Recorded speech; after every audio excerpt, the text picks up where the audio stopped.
ꯃꯌꯥꯝꯁꯤ ꯑꯩꯈꯣꯏꯒꯤ ꯏꯕꯣꯛꯆꯥꯒꯤ ꯊꯣꯡꯒꯥꯟꯅꯤ ꯇꯧꯔꯤꯕ ꯃꯌꯥꯝꯁꯦ ꯌꯦꯡꯉꯣꯀꯣ ꯂꯣꯏꯔꯦ ꯂꯣꯏꯔꯦ ꯂꯣꯏꯔꯦ ꯂꯣꯏꯔꯦ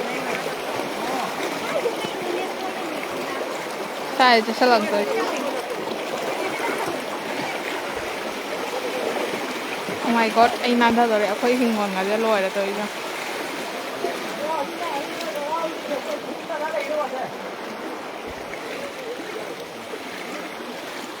ꯈꯨꯔꯨ ꯌꯧꯔꯦ ꯁ꯭ꯋꯥꯏꯁꯤꯗꯤ ꯈꯨꯔꯨ ꯌꯧꯔꯦ ꯂꯝꯕꯤꯁꯤꯐꯥꯎꯅ ꯈꯨꯔꯨ ꯌꯧꯔꯦ ꯑꯩꯈꯣꯏ ꯄꯥꯡꯈꯣꯛꯀ ꯂꯣꯏꯅ ꯂꯨꯞꯈꯔꯦ ꯂꯣꯇꯥꯒ ꯑꯝꯇ ꯆꯥ ꯐꯪꯉꯔꯣꯏ ꯂꯣꯏꯅ ꯍꯤꯟꯖꯥꯡ ꯅꯥꯄꯤꯒ ꯂꯣꯏ ꯊꯨꯝꯈꯔꯦ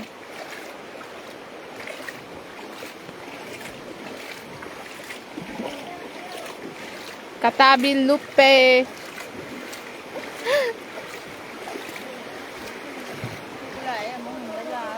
ꯁꯒꯨꯂꯥꯏ ꯑꯩꯈꯣꯏꯒꯤ ꯊꯥꯕ ꯁꯒꯨꯂꯥꯏ ꯍꯨꯟꯕ ꯁꯒꯨꯂꯥꯏ ꯂꯣꯏꯅ ꯂꯨꯞꯈ꯭ꯔꯦ ꯂꯣꯏꯅ ꯃꯔꯨꯗꯣ ꯍꯥꯏꯗꯤ ꯄꯥꯟꯕ ꯍꯧꯔꯛꯇꯣꯏꯅꯤꯅ ꯂꯣꯏꯅ ꯆꯠꯈ꯭ꯔꯅꯤ ꯍꯥꯏꯕ ꯑꯃꯨꯛꯀ ꯍꯨꯟꯕ ꯇꯥꯏ ꯑꯣ ꯑꯩ ꯈꯨꯆꯥꯎ ꯑꯃ ꯀꯤꯖꯕꯅ ꯇꯤꯟꯗꯣꯔꯛꯁꯦ ꯎꯕꯗ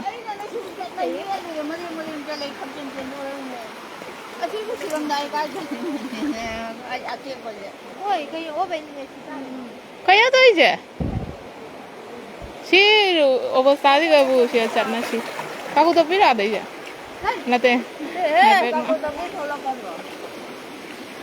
ꯇꯨꯔꯦꯜ ꯄꯥꯊꯣꯛꯏꯔꯣ ꯍꯣꯏ ꯇꯨꯔꯦꯜ ꯄꯥꯊꯣꯛꯏꯅꯤ ꯁꯤ ꯇꯧꯔꯤꯁꯤꯁꯦ ꯑꯣꯏꯃ ꯁꯤꯔꯦ ꯇꯨ ꯆꯠꯁꯜꯂꯤꯁꯦ ꯑꯩꯈꯣꯏ ꯍꯤꯡꯒꯣꯜꯁꯦ ꯇꯧꯔꯤꯁꯦ siga thoklak pada siram godore to jang koi thonggan ji loire akoi thonggan je mi samudra du mai na yengbaga laknari mayam tourist kari ada tourist place o laye bem sarana haiba akoi sai je ising khupkan ji ga mi mayam dang na jinga si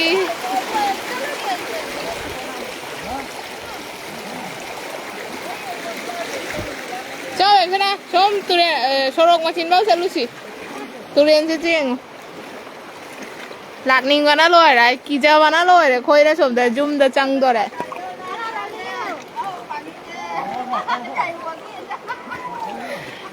anh nuôi gì đấy chi khơi vào chặt vào ngầm đấy đứa sai gì có cái nó lấy về nè sai gì cái gì khát ăn gì cái nó tao rồi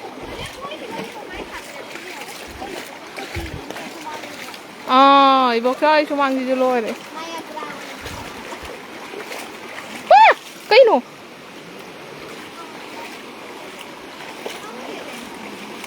Sao mấy tí? Hare, sai jadi Silongi झरना दो ngai re. Niagara waterfall đi, tao đi xem Tuh. Waterfall je khajara mày à? Rồi chứ chưa? Khơi đầm cho thả như gì thằng gái sai gì nó không hề lại phải giờ kiếm thế thì cũng phải giờ rồi đi nông lép rồi bộ nông khá đi lép ấy hụt xe ngã tăng mang bao đi ăn nó chua mẹ hụt cái tăng lép ấy nông lép ở bên này cái tăng đi phải ra khai xe bu cái cho nó Bangladesh này nani ấy nahani jadi kot mun khe munkiba akiba warido karisu thoidokwa makhata hoi hujik pudi ke su tawdri ado pha ugiba pot sing du su he phawna phang tamna chalu ne kalino ngau bro sono chu bra hangde bukhi ga loi pa thare sam jan ngam do ngau bro khangde फर लाउँछ पहिलाम नो बंगलादेश त चलो वाता फुक्ना रे awang le gai thumom mani moi thong manai ba fa ji do ri se पहिलाम नो बंगलादेश त yam nungai te hoi sai shi to ri Puki, asina puki da sendare mi school di puki da.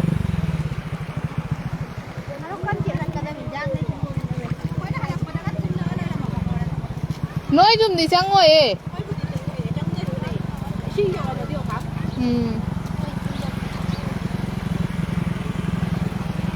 This I was a little like school. I call my name there. Mala. This and that. Somehow. Lai. Lai ko. Tapi bila ko. Kai ka launi tu ko kata. From side, she would go to the Quaymaning side, Charge, Wang Banina, Charge would the Ishing of the Chang, the Quaymang side, Chin, a Quayrom side to Nicola Jam, the Chang is a kind idea. Cannot over Vanilla, current name of Vanina Hyper.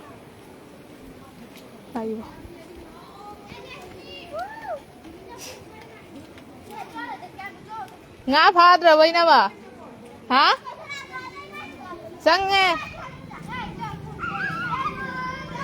Cinnamony, from the Nichendari. Morning the day of jam and a handmuki to mine like a lady, but the jam or chow one of them.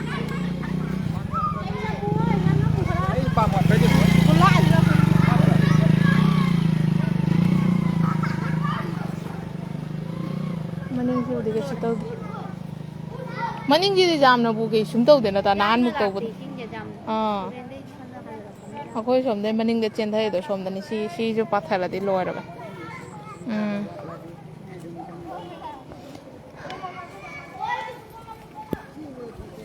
Maro. She doesn't need to go. A question do a coil like Sagana. Other lay. Sort number two as a marang at Oris. Chadi. Wow, I Joseph, Lord, Eshingna Thumme station on Kanachu. Why, Handang Nini who needs a Kanachu, you dicta Karapari. I don't know to the can go the jam the chow when a tabanga she the Akta the no sorry, no, I told you the chow of Panavisions.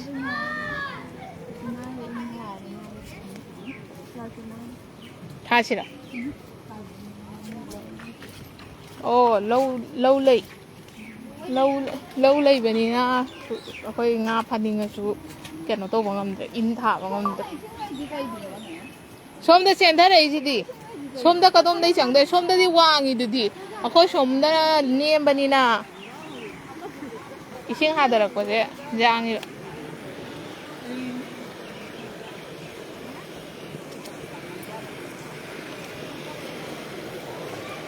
Ah, some that say, let me.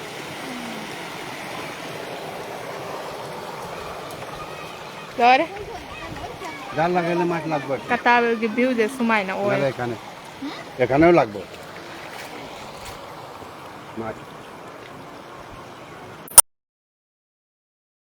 Ready? Ah.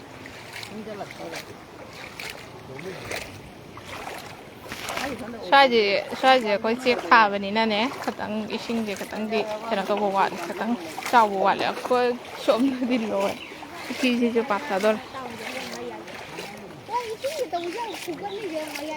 Coi tu ren mang đồ uri sini tu, hả?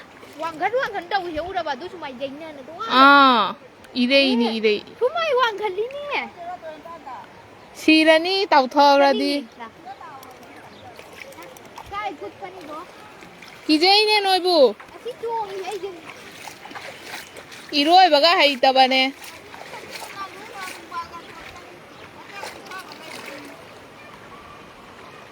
Ai chacha rồi bu. Kijay khara lambi ki ising ya khara handara ka chake. Tao gara di lo re. Hoi live udaba kui re mayam Bangladesh ki Bangladesh story ba isu mayam so tabi ramani ko adugi matang de su mayam da details video ma share maga tawgan khan bani ado khangde huji oi ba situation siga khangde sumaina video tawba ko ba jo tawbo fauning de hai ga da kai no kamaina no mentality change oi ba dumaina taw lai da re aki ba ma pok ko dumaina ma ka kai no taw ri je huji dumaina dum khanjala ba ta ado mayam soidana ai huji Bangladesh ta oi gi ba issue gi maram da su huji oi ba sigi maram da sai soidana video hapcharak ado ngasi di live lak pai maram na huji oi ba khoi Bangladesh ta ꯑꯩꯈꯣꯏ ꯈꯨꯟꯗ ꯍꯧꯖꯤꯛ ꯍꯧꯖꯤꯛ ꯑꯇꯥꯗ ꯏꯁꯤꯡ ꯆꯥꯎꯈꯠꯂꯛꯄꯁꯤꯒ ꯃꯌꯥꯝꯗꯁꯨ ꯀꯩꯅꯣ ꯇꯧꯒꯦ ꯍꯥꯏꯅ ꯏꯪꯍꯟꯖꯒꯦ ꯍꯥꯏꯅ ꯉꯁꯤꯒꯤ ꯂꯥꯏꯐꯁꯦ ꯇꯧꯕꯅꯦꯕ ꯑꯗꯣ ꯃꯌꯥꯝ ꯃꯅꯤꯄꯨꯔꯗꯁꯨ ꯑꯗꯨꯝ ꯏꯁꯤꯡ ꯆꯥꯎꯔꯦ ꯍꯥꯏꯅ ꯅꯍꯥꯟꯗꯩ ꯑꯗꯨꯝ ꯎꯏ ꯀꯩꯅꯣ ꯇꯧꯏꯁꯦ ꯕꯦꯝꯁꯅꯥ ꯇꯨꯔꯦꯟ ꯃꯄꯥꯟ ꯆꯠꯇꯣꯔꯦ ꯍꯥꯏꯅ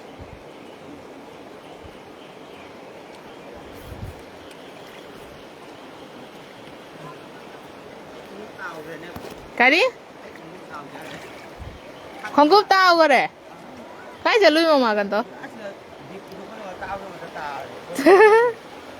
이신이 또 이제 오늘 깨우잖아. 너 쫑긋쫑긋 너. 너 봐. 그노니네 그 따따 오, 이신 힐란 베이 따도. 아 딱까니지 말할라 도되네 뭐 딱까니 아고 동안 남등 잘라라우나. 어두니 난 두는 시게 더우리. 에 제가 바보는 손에 거는 빵거든 저는 공감 뭐래 야 그래 찐더라 니보 아두니. 오야, 까이노세. 딘딘 뭐자 이자가래보 후직 린강 마랑 까이도라미세. 딘 뭐자네 딘 뭐자 아레. 딘 뭐자네 뭐봐 기자와나. टॉयलेट चंगा कदा की जावना लो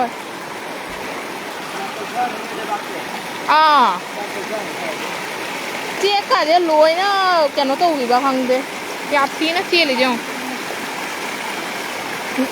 nga pha ba e si ising di ga kai de nga pha do na du kai di labuk ta na keno to ra bani na di keno to bani na ne khoi lâu ling ba ta ho ri na du na labuk ta di in tha wa da ro du kai si ga di kamai na no tha do in ga lo chak gai na chi to jong ba ta ni oi ki i tholing ga loi na kien gi ba hang we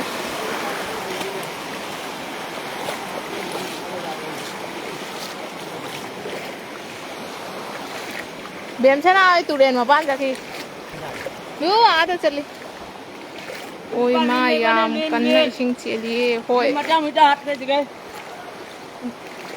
đi lên bên này chưa đi bốc sa thong gan ji ta ngai le chang dri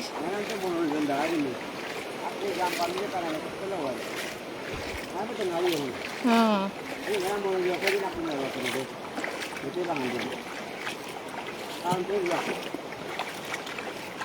kharom da chang abo ha chalo rồi pj tao ra đi xì này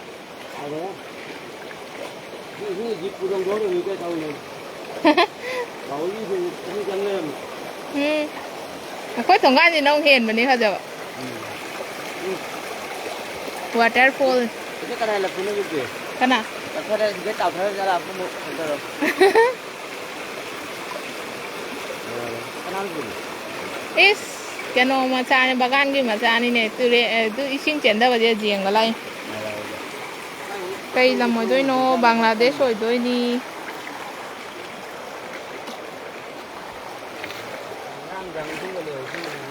phải giờ nan mà nỉ he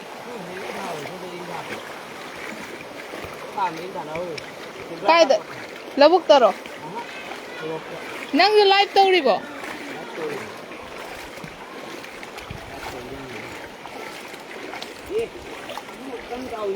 à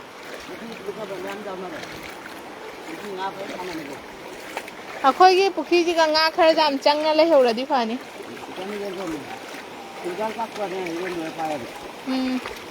이신제네 마폼 마다나 사이 마폼 마다나 잉니 까이노 또 이제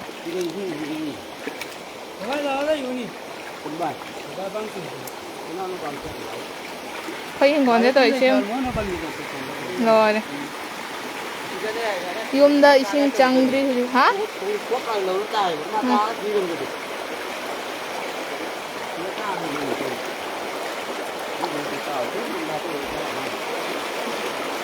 ai mà kuru jo re do tiền ra cái đâu à phải là leo đây cho nó rồi thả đồng đó 이신 그 color시지 우리 도매 이제 이거 린가 ꯇꯧꯔꯛꯏ ꯑꯩ ꯀꯤꯖꯕꯅ ꯂꯣꯏꯔꯦ ꯑꯩ ꯌꯨꯝ ꯃꯅꯨꯡꯗ ꯇꯨꯃꯤꯟꯅ ꯐꯝꯅ ꯂꯩꯖꯧꯔꯒꯦ ꯑꯗꯣ ꯏꯁꯤꯡ ꯆꯥꯎꯔꯛꯑꯒ ꯑꯃꯨꯛꯀ ꯌꯨꯝꯗꯒ ꯆꯪꯉꯛꯑꯗꯤ ꯑꯩ ꯀꯤꯖꯈꯔꯦ ꯐꯖꯅ ꯃꯔꯝꯗꯤ 이신 짜오버시 아무것도 황나지 하루 좀 좀 더 장가 가요.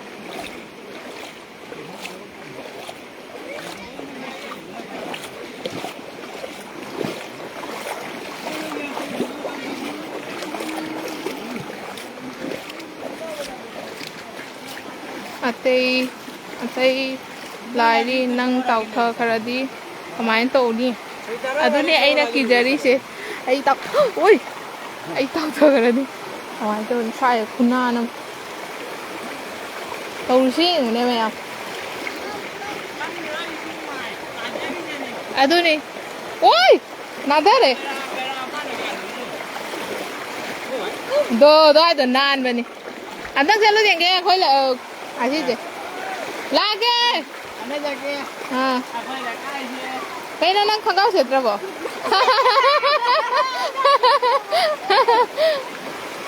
पाई चलो रोहित की खंगाव दे फजाई ने ओए शीरानी ai ma tụi dâu nè ủa chị làm nhà cháu ốp đi rồi ai ma cháu ốp đi là tụi dâu ôi tập nè ôi tin daga jaat kani somne tau nu tin da jaat kani somne tau tin da jaat kani ko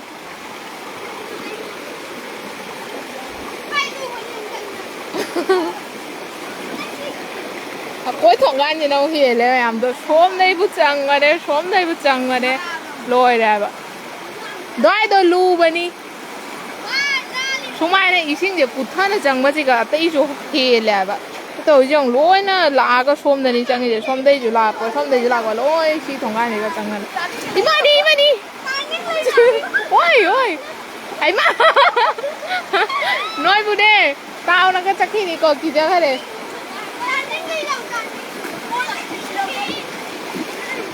Xóm đây lên đâu xóm đây em mang đi thu rồi ôi tin là khét ta cái gì không Turel đây rồi chal hoi Turel đây này Turel pathana ni to ri tu Turel đây cái đây lối na mana re Turel kingai rang na lối sing chang na mi mẹ mà giềng vào lặng này bagan sạch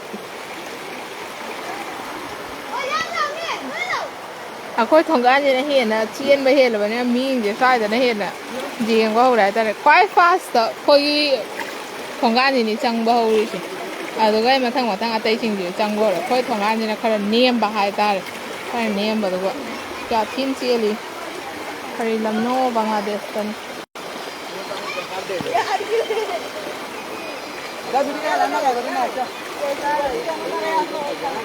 yung si chang ba yung di chang gì yung gì có chang gì khi không gan gì đấy ấy thuộc là cái gì xiêm đó lên nó sẽ ngặt tại ngoan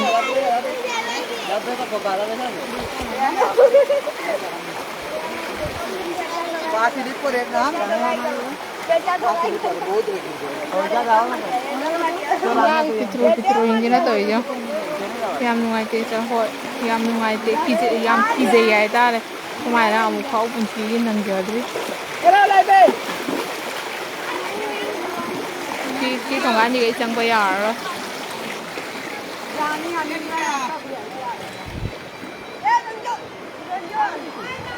yung suyeng hello hoi en halak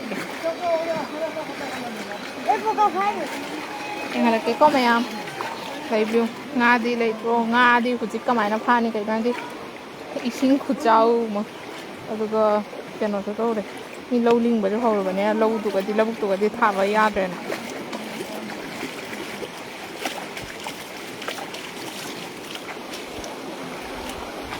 ui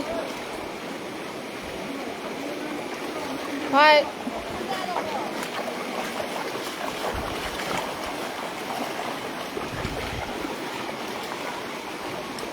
또 तौरीसे जों इसिं खुचाव से अखोई यूम नते से अखोई बक्सागी UMoney चंगई खुचंगे येंगको मया सुमांग इसिं चंगई खुचंगे ए 이 बक्सा set ngamdre 이वे 이sin से तौरीसे येंगको मया इसिंदे 숨숨 चाखलको माले यूम हुमबो हुमदोरे मयाम हादि स्टेयर अनि रोम कारेबा अनि खका कारदे अदुम यूम मनुंग चंगा कया कन्ना चेलै कया बा अतै सु हेंगले नत्रा ꯑꯁꯥꯗ ꯕꯨꯛ ꯀꯜꯂꯤ ꯍꯥꯏꯗ ꯇꯨꯔꯦꯟꯗ ꯑꯗꯨ ꯊꯧꯔꯤꯅꯤ ꯃꯥꯃ ꯀꯥꯟꯇꯣꯅ ꯖꯣ ꯍꯥꯏ ꯀꯩꯅꯣꯗ ꯎꯕꯗ ꯏꯃꯥ ꯀꯩꯅꯣ ꯇꯧꯔꯤꯁꯦ ꯀꯃꯥꯏꯅ ꯆꯠꯇꯣꯏꯅꯣ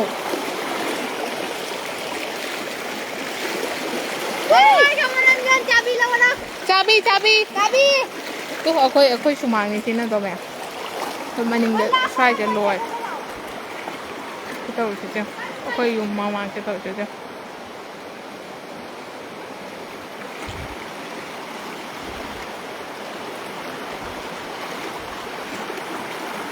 ओए सिंगे बदी सिंगे मत करो ने अमुका कहना तो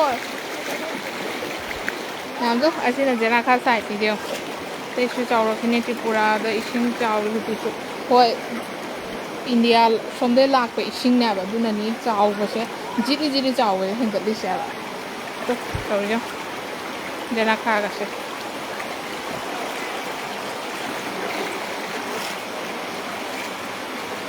jena kha ga je loi चेंथरम दी लेबना तो चेंथरम बुदी लेरे सुमायना चेंथरे मनिंग साइड ता चेंथरे आबा सोमदा अदो मनिंग साइड ता चेंथरे मनिंग साइड सिदि खरा केनो दौबनिना कुटपनिना चेंथरे हुजि असी चेली मवोंग से दुम चेन लेबा तारदि हेखा केनो तौगदबा तोखदबा मानदाबा सुमायना दुम ngasi din juppaji ma chena leiraga di horen chamda yorokada maning sisu adum इसिंग ना लोरा ने हाई तारे अदुगा चेंथाबम लेत्रबनिना इसिंग दो करी तौनी अमुका अदुम यूम मनुंग रोमदा हाइजलक ताबनी नत्रमया अदुनी साइसे लोरे अतैसु हेंगलमे बेमसना कइनो तो इदो ना ngaurabo kasar dai nate bangladesh ki ni si thongan si gadi chatpa ngambai wari leite kai ngai di try de I chatli si bauna I nandu ge to na lei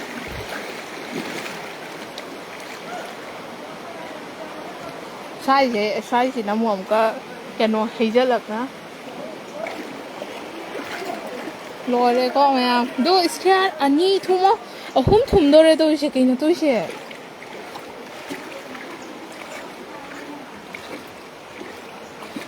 इस शिल्पी इसिंग चाउदु the याम चलु रानो snack शू थो ताव खरबनी यार होय पाबुंग खंगदे याम किजरे मोंग से दुम हेंगलक पाय तारे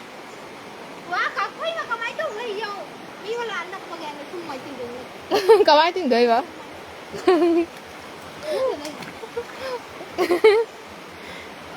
नानी को होय चंगदोर बने अतै कुमरोय मयाम बो एंहन गे आइना अदुम ओय इसिंग द तावनी ने लेइरसनु ने नत्रगा तावहन ग्रो सोमदा ओय मा गई के चावरो म तो यो हन तावहन ग्रो टॉप लाउन तागी नि जे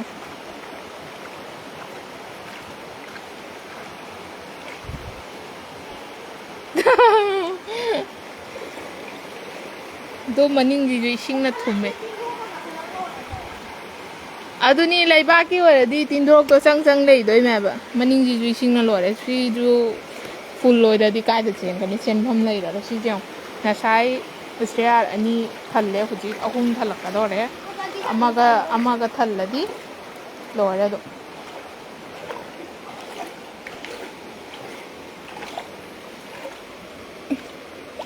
नहीं पे मच्छी रे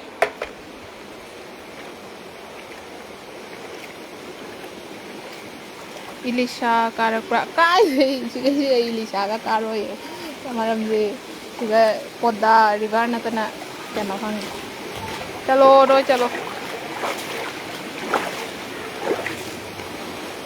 अरे किसना तो उसे जो हम दो तो उसे जो Oh my god, maningi ising kare do asine he full oirako matamda maning si ju full oirako matamda kai tawni chendabam le yaroi du gai di imung rom do na hajalan diong ising cheli ku chendi de mo to me ki jabana no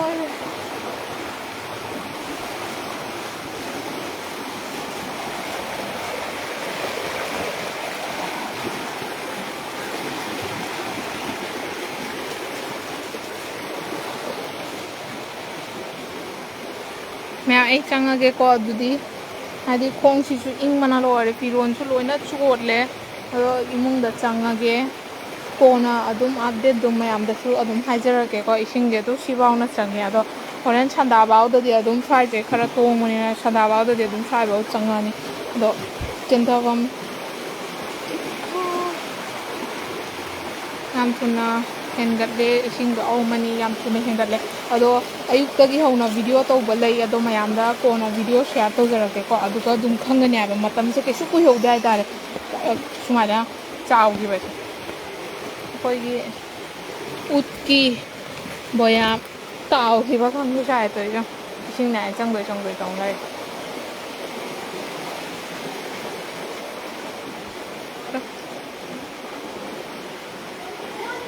सिदी पूरा जाद्रे हे चाना थकनबा लेसना थम्मो हुजिक्तगी होय लेसना थमजागे अदो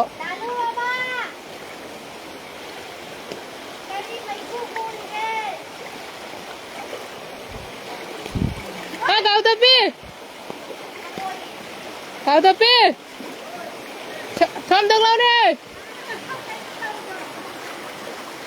सी अखोई ममांगे तो young दो अखोई ममांगे तो young साइ चे खरा कोइसिंग सी खोंबान ओ साइ क्या थिन चेन थरि जो Why you could take a duty? करी पे नो नहीं दो कोई सिला अखोई थोंगा नंतंग चलन गे नंग लो नंग आईफोन का पाई नहीं बो अदुदि अंदर लंगाव देंगे ओय कुट पनी दोम कदम चथारिन मो सोम दलाओ सोम साइड दलाओ मानी Asang mo ni lupo. ऐसी बात चलो ना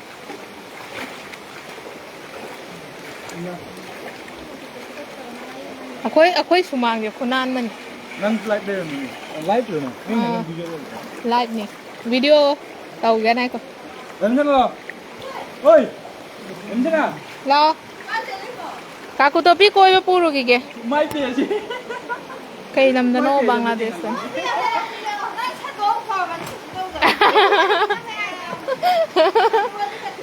Cái gì mà em ra đây về rồi? Live thì cái ấy nó phải tới standard rồi đấy ấy cái bìa gì nó phải tới gì gì? năng cái bìa mà Cái nó tôi gì không nè? năng udah dribo asih kia aku ini không có semua itu kalau ini nah asih pada noi thokan tu dia ngarau na abo Xem bay đi. besna pai tu nang tar ni Có tu cái sao rồi Gì đây cái cái làm nó Cebu Bangladesh tani Shilpi no Thumme bane au Thumme rồi tu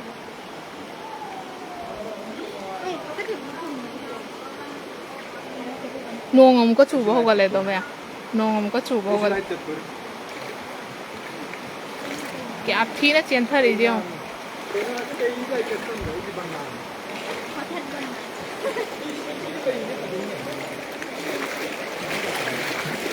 thi đây chị sao tao biết chả lỡ rồi sai chứ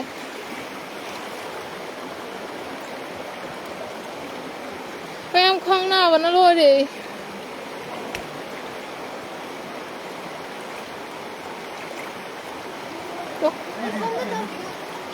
ama si madam jiga buri siame ai ngak cha ba ja ni nang che yam chatluranu diarrhea fever amu hoi hal lage ai noi koi ura chalage hoi